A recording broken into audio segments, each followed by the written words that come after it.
So I'm still in the same Staples parking lot that I was in the last time I talked to you, but now it's a different day for you. So theoretically, I've been sitting in this Staples parking lot for days, just waiting for it to open. Just, you know, and it's going to open in 2 minutes, but I thought that maybe I would put another little podcast together for you. One of the things I don't particularly enjoy talking about completely publicly is trouble that I go through, like the roadblocks that I hit. And it's not that I don't want to share them, it's just that in the wrong hands, that information can be like, I see, I told you, that's why we shouldn't be helping the homeless, because the homeless suck and they deserve what they get, or something along those lines. You know, there's definitely people out there that are very vocal in hating me and hating the homeless. And they're looking for any opportunity to find a hole where they can be like, yeah, I see, these people are terrible. And the thing I want to talk to you today is about the houses. We have 2 houses, and one is going really well, and it's being run by Gary Mikes. And, you know, if you're a follower of our,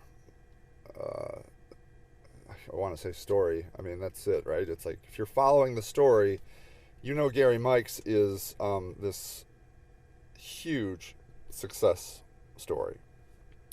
He has literally risen out of the ashes. Not literally, he wasn't in ashes. It wasn't literal. He has he's done it all. Like he's a felon. He's a former drug addict, and he was in our tents. And now he's running a house, and he has his own charity, and he got his son back, and he's raising his 17-year-old son. He voted for the first time in his life last year. He is so amazing. Because, and the reason he's amazing is because that's that trajectory is the minority, is you know, it's not, you know, it's like those weight loss commercials, like, you know, I lost 5,000 pounds, and like, these are not standard weight loss. You usually lose a half a pound when you use our thing, you know, like, it's like that, like you show Gary Mikes as your poster child, and then you're like, oh, and then everyone can become Gary Mikes, and that's not how it plays out. Those are not typical results. But there are, you know, incremental results that are really, really great. So, and I talk a lot about, you know, people that are moving forward and stuff. But at any rate, Gary Mikes' house, we have 2 houses. He's running one house, and it is running awesome. It is running awesome. And particularly thanks to one supporter in particular, Lori Beal. She's been over there painting, and she's found donated furniture, and she's very instrumental in making that house amazing. But it's really ultimately through Gary Mikes' direction that the house is as good as it is. It's a drug-free house based on Christian principles. You don't have to go to church or anything to be in the house or anything along those lines, but you know, it's based on Christian principles, and he's a Christian, and it's just wonderful. The other house is, I think, nightmare isn't too big of a word. It's a nightmare. It's literally. I mean, I didn't have a nightmare about it last night, but I got up to go to the bathroom and in the middle of the night, and then I just came back just stewing about that house. Um, and ultimately, the moral of the story is Gary Mikes is going to start running that house. I think he's better at running houses than I am. And so, that's important in any business, is to realize what your strengths and weaknesses are and then find people to put them in those positions. And I really do believe Gary Mikes runs a good house, I mean, Gary Mikes is not without his imperfections, certainly. I'm not trying to say that. I mean, we all have them, but I'm very excited. So, the reason that house was a mess is because I had a theory that, especially in the winter, that, everybody deserves shelter, okay? We are not bears, okay? We are not raccoons, we are not birds, we are not squirrels. We do not know how to make shelter, like, out of twigs and crap, okay? We are products of a society where we live in shelters that are manufactured for us. And plus we don't have very much hair. It is very dangerous for humans to be outside in the elements without any wind protection or bug protection or, any of that. It's deadly. Anytime it goes below 40 degrees, you are risking death being out in the elements without any protection. So it's a big deal when people have no shelter.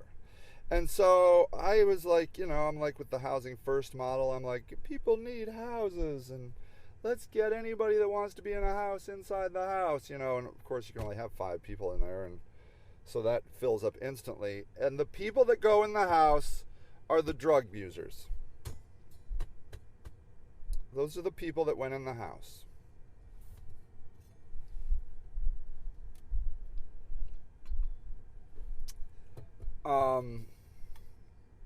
I don't know why that is. Maybe,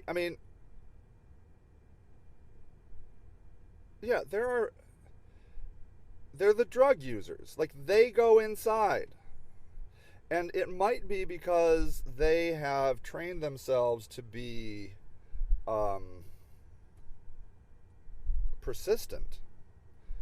And I'm here to tell you, I do not believe everyone is ready to be in a house. Because you go in a house and and a person that is not ready to think about their addiction, what happens is they do more drugs and they steal more and they become more isolated. Housing first is not the complete answer. Housing first is an answer for some people, but not all the homeless. We have this neat and tidy theory about homelessness. Houses. These are people that don't have houses. They need to get houses. No, homelessness is more akin to like alcoholism or a disease or an illness or a condition. Homelessness is not the lack of a house. Homelessness is a complicated condition and has a variety of different reasons for being homeless, okay? And for you to say housing is the answer is laughable. I mean, another couple that the city housed in that, when they kicked out everybody and they're like, we're going to house everybody, and they housed like 35 of the 46 people. Another couple fell out of housing this week that got housed. They're outdoors. Housing is not the answer. Community is the answer, and I'm not going to ever take credit for that saying, because that was the saying of the guy that runs the Community First Village outside of Austin, Texas. I need to know his name. He said, housing will not solve homelessness, but community certainly will. And that is the truth. And putting people in a house does not make them part of a community. It, in fact, makes them more isolated. You have to be part of the community. The people from now on, people that go in the houses will have to pay rent. They will have to pay their way. And if they don't have money, then they're going to have to work it in the community. They're going to have to put in at least 30 hours, 30 to 40 hours to live in that house if they don't have money, okay? That's the new theory. So basically, long story short, or long story pretty long, I'm throwing everybody out of that house and I'm starting over. Because housing first is not the answer. It's not. It's not housing. It's community. And putting people in a house with 4 or 5 other people is not community. It's isolation, and it's a platform on which to do more drugs and to steal more and prostitute more. That's it. That's it. It's worse. Housing is worse than living in a tent. It's worse.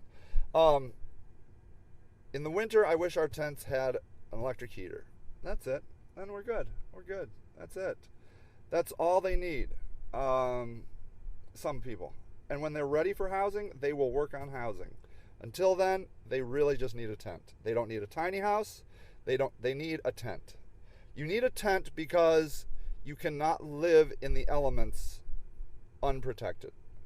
And even the worst criminals get shelter.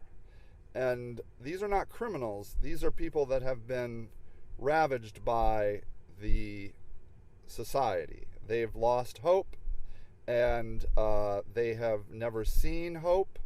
They have been born into families that never saw the heyday of Firestone and Goodyear. They've just been in poverty. Their parents were in poverty. Now they're in poverty, and they see nothing but poverty. They see no way out, and so they turn to drugs and hopelessness and theft and drug dealing. Because we live in a city that has the second highest concentration of poverty in the nation, next to Detroit.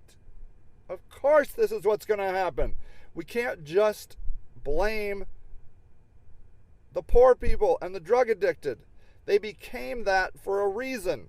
There was a cause that began the path down drug addiction and poverty, okay? And they go hand in hand. Poverty goes up, drug addiction goes up. It's just the way it is, okay? And that means that drug addiction is tied to the system and is tied to the society in which these people live. So yeah, that's where I'm at with that house. We're kicking everybody out this week. And then I'm hoping, and then Gary Mikes is going to run that house, and I'm hoping that maybe we can get some more volunteers in there and paint and clean it up. I'm going to get a dumpster again. We got a dumpster before. It got your trash. The backyard is again completely trashed. They scrap all night long, and they don't even scrap for good stuff. They just pull stuff out of dumpsters and bring it and throw it in the backyard like raccoons. It's crazy. All right. Stables is open. I got to go. I love you. I'll see you.